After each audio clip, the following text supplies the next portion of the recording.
Good morning বন্ধুরা, তোমাদের সবাইকে কেমন আছো? তোমরা সবাই জানিও। আমি ভালো রয়েছি।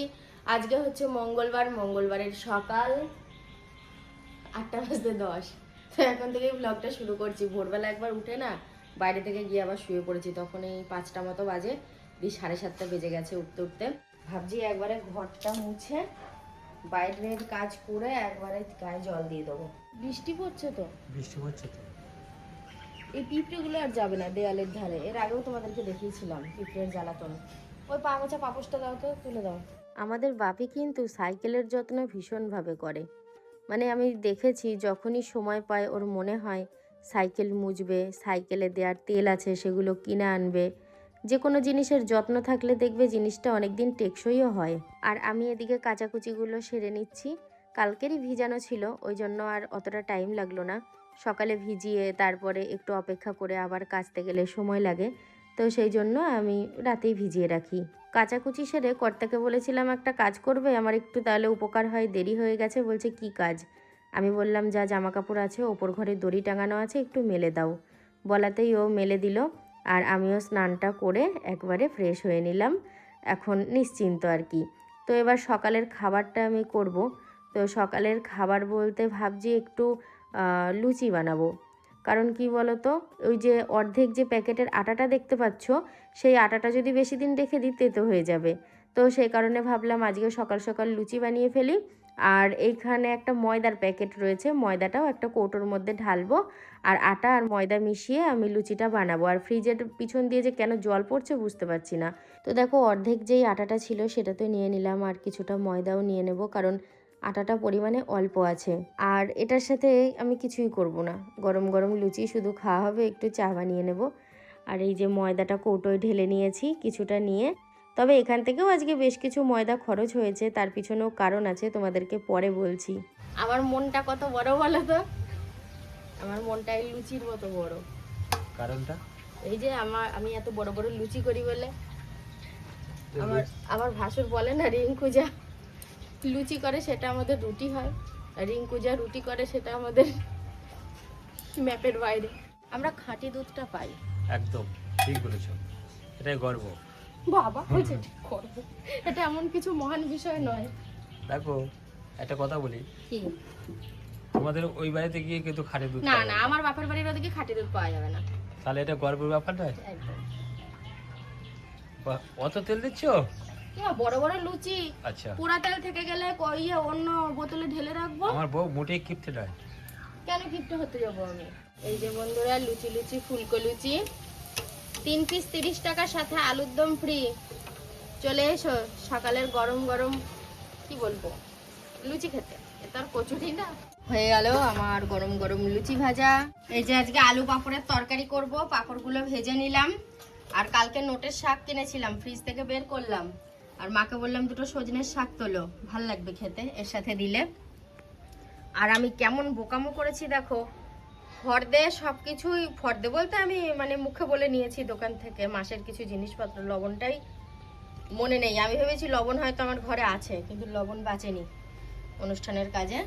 আর এই ফানেলটা নিয়ে এসেছি, ফানেল না, এই ফদলটা দিয়ে এই বোতলটায় পোড়া তেলটা ঢেলে রাখবো।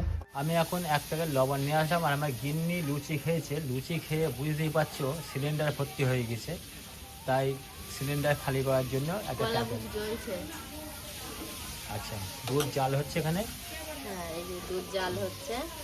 আর এখানে আজকে ছোট হাঁড়িতেই ভাত বসিয়েছি, হয়ে যাবে ছোট হাঁড়িতেই দুবেলা। এটা 3 পোয়া চালের হাঁড়ি, পুরোপুরি 3 পোয়া দিই না, তার থেকেও কম দিই, আমাদের হয়ে যাবে।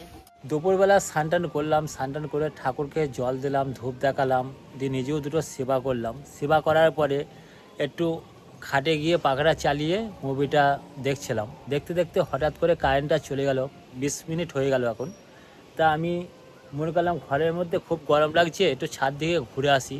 তা ছাদে এসেও শান্তি নেই, এই সূর্যর তাপ পুরো ছাদটা ঘিরে রেখেছে।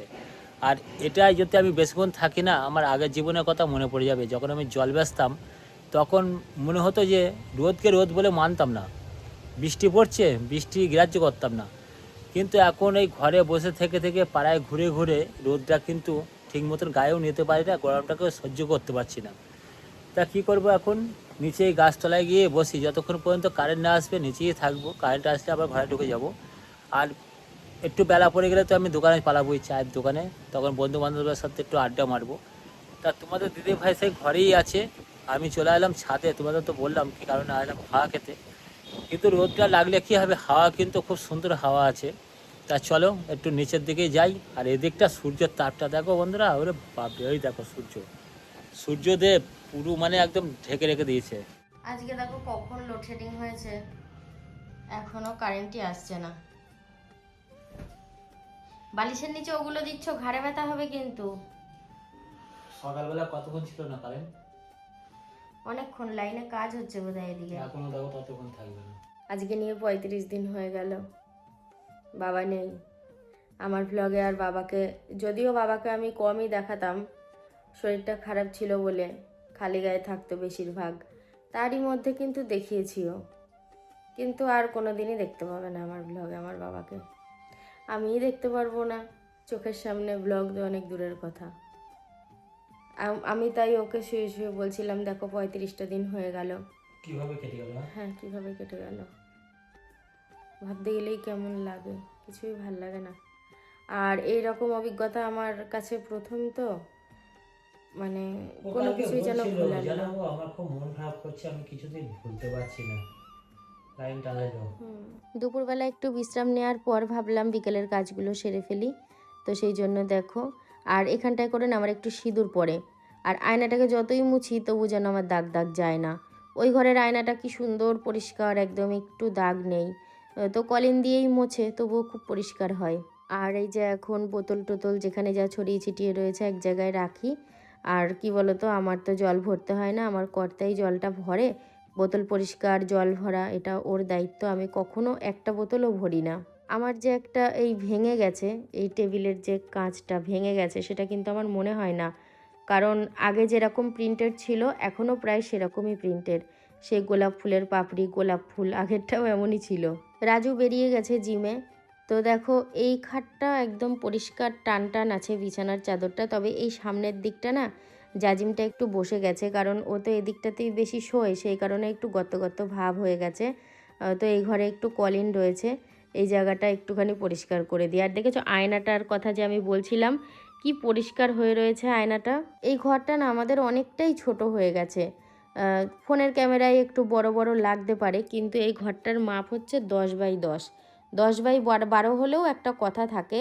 তবুও কি বলো তো, ও তো সিঙ্গেল থাকে বলে হয়ে যায়, তো দুটো তিনটে মানুষ থাকতে গেলে একটু অসুবিধাই হবে। আবার মানে অভ্যেস হয়ে গেলে থাকাও যায়। আমরা তো অনেক আগে আমাদের বাড়ি মানে আমার বাপের বাড়িতে এর থেকেও ছোটো ঘরে আমরা থাকতাম। আর এখন যে আমার মায়ের ঘরটা, সে ঘরটাও কিন্তু বড় নয়, একদমই ছোট, ওটাও হয়তো মাপে ওই 10x10ই হবে। কমেন্ট আমি তো প্রত্যেক দিন দেখি, তো আমি দেখছি কি তোমরা দু একজন আমাকে জানতে চেয়েছো, দিদি তুমি দই কিভাবে পাতো সেটা শেয়ার করবা। অবশ্যই আমি শেয়ার করব, তবে খুবই সহজ। তবুও তোমরা যখন বলেছো যেদিন আমি দই বসাবো সেদিন শেয়ার করব। দেখো তোমাদের সাথে কথা বলছি, গল্প করছি ঠিকই, আমার হাতের কাজ কিন্তু আমি টুকটুক করে এগিয়ে নিচ্ছি। আজকে আবার কি কাণ্ড করেছি জানো, দুপুরবেলায় খাওয়া দাওয়া করে কলতলায় বাসন নিয়ে যাইনি, ধোয়া মাজাও করিনি। ওই কিছু এখন এই যে টেবিলের ওপরে রেখেছি, এর মধ্যে একটা লুচি আছে, কুকুরকে দিয়ে দেবো, আর এগুলোও ধুয়ে নেব।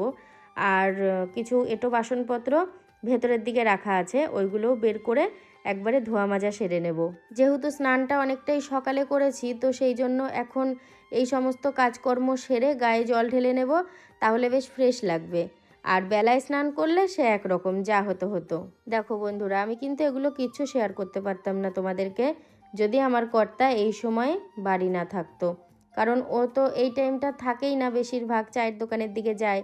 তো আজকে যেহেতু আছে ওই জন্য শেয়ার করা হয়ে গেল। বিকেলের কাজগুলো তো এখন আর অতটা মনোযোগ দিয়ে করা হয় না।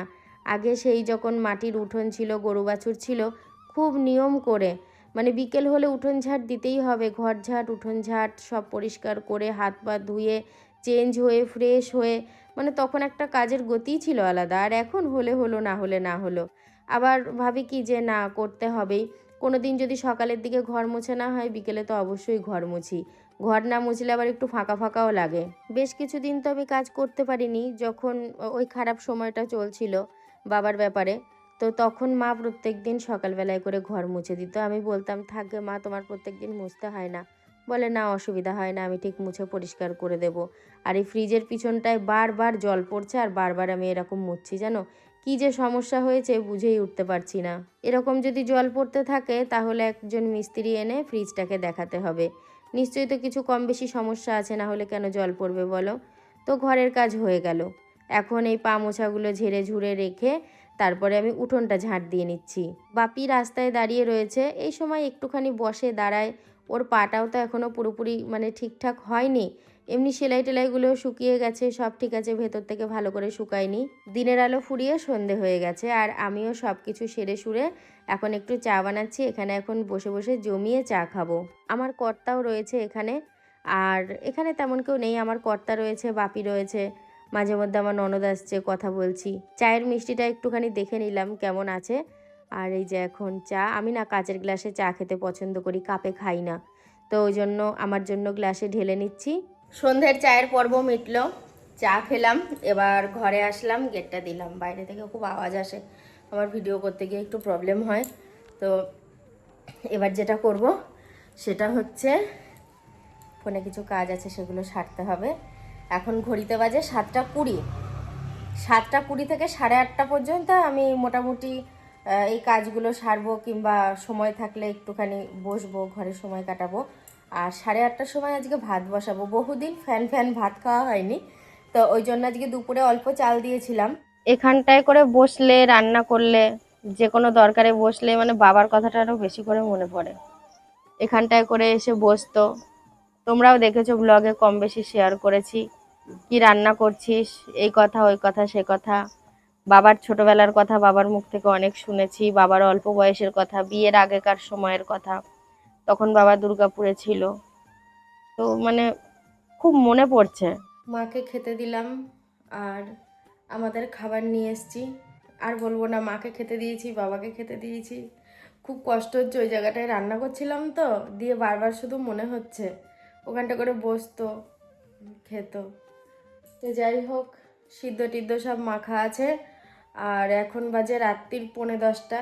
10টা বাজলে তারপরে আমরা দুজনায় খেয়ে শুয়ে পড়বো। আর আজকের মতো ভিডিওটা আমি এখানেই শেষ করছি। সবাই খুব ভালো থেকো, দেখা হবে পরের ভিডিওতে। সবাইকে গুড নাইট।